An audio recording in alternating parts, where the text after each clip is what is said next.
గంగా నదిలో స్నానం చేస్తే అన్ని పాపాలు తొలగిపోయి మోక్షం లభిస్తుందని చాలా మంది విశ్వసిస్తారు.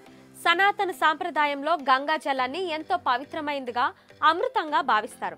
పవిత్ర నదిగా గుర్తింపు పొందిన గంగా నది గత కొంతకాలంగా చుట్టూ ఉన్న పరిశ్రమల నుంచి వచ్చే కాలుష్యం, డ్రైనేజీల వ్యవస్థల కారణంగా అపరిశుభ్రంగా మారుతుంది. అయితే ఇటీవల జరిపిన అనేక పరిశోధనల ఆధారంగా గంగా జలం తాగడానికి పనికిరాదని Uttar Pradesh central pollution board Allahabad కోర్టుకు తెలిపింది.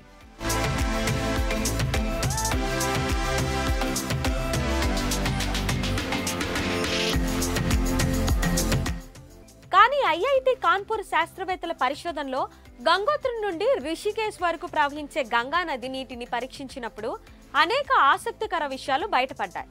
బ్యూరో ఆఫ్ ఇండియన్ స్టాండర్డ్స్ నిర్దేశించిన 28 పారామీటర్ల ప్రకారం టెస్టు చేయగా గంగా జలం నీటిలో ఎటువంటి మలినాలు, సూక్ష్మజీవులు కనిపించలేదని పేర్కొన్నారు.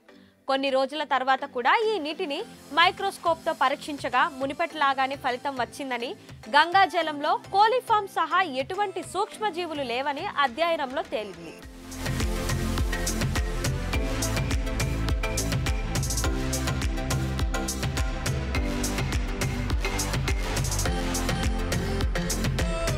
మరిన్ని వీడియోస్ కోసం ఛానల్ ని సబ్స్క్రైబ్ చేయండి. లేటెస్ట్ అప్డేట్స్ కోసం వాట్సాప్ ఛానల్ ని ఫాలో అవ్వండి. ఆ లింక్ డిస్క్రిప్షన్ లో ఉంది.